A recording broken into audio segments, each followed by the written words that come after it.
Welcome back to TGH Learnings. In the first part of this episode, we broke down the entire default ComfyUI workflow from understanding what nodes are to learning what each node does and finally tracing how data flows through every single connection.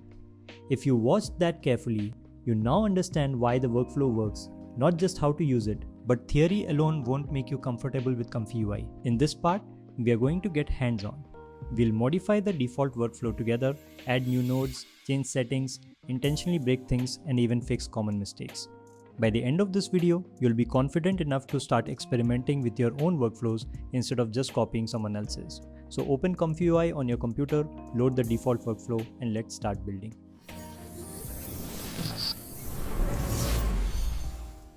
Okay, theory time is over. Let's get our hands dirty.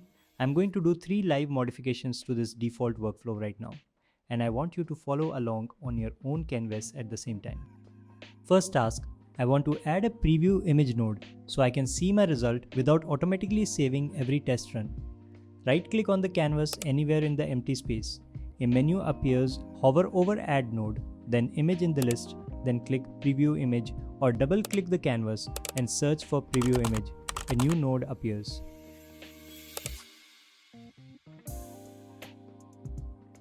Now take the blue image output wire from VAE decode and connect it to the images input on your new preview image node.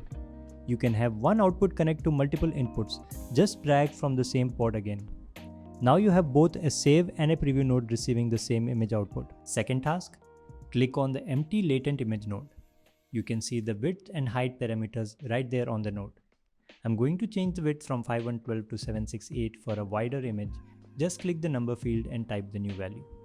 Notice that nothing else in the workflow needs to change because the resolution is completely isolated in this one node. Everything downstream automatically handles the new size. That's the beauty of modular design. Third task, and this one is really useful for troubleshooting. Right-click on the VAE decode node. You'll see an option that says Bypass. Click it.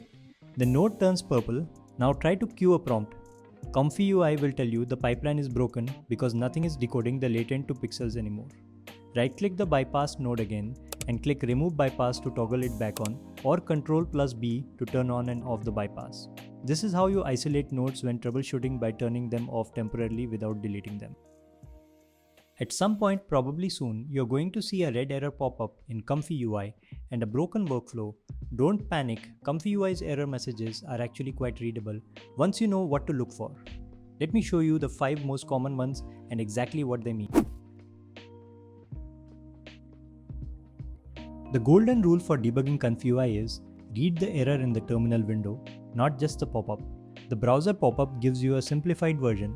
The terminal, the command prompt window where ComfyUI is running, shows you the full Python traceback which will tell you exactly which node failed and why. Get in the habit of keeping that window visible. Before we wrap up, let me give you the shortcuts that will save you hours over this series. These are the ones I use constantly. Learn them now and the workflow will feel much smoother.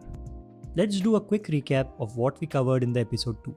We talked about why ComfyUI uses a node graph and why that philosophy will feel natural to anyone who has worked in a creative tool with visual connections, whether that's 3D software, compositing, game engines, or even advanced spreadsheets.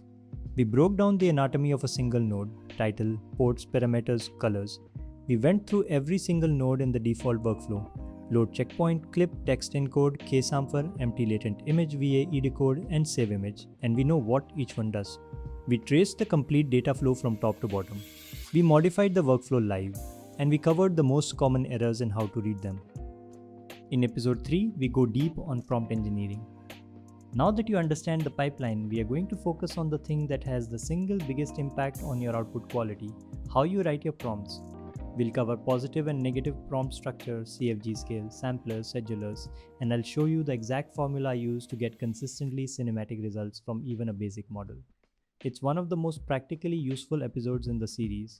If episode 2 helped you understand ComfyUI at a deeper level, please hit the like button. It genuinely helps this channel reach more people.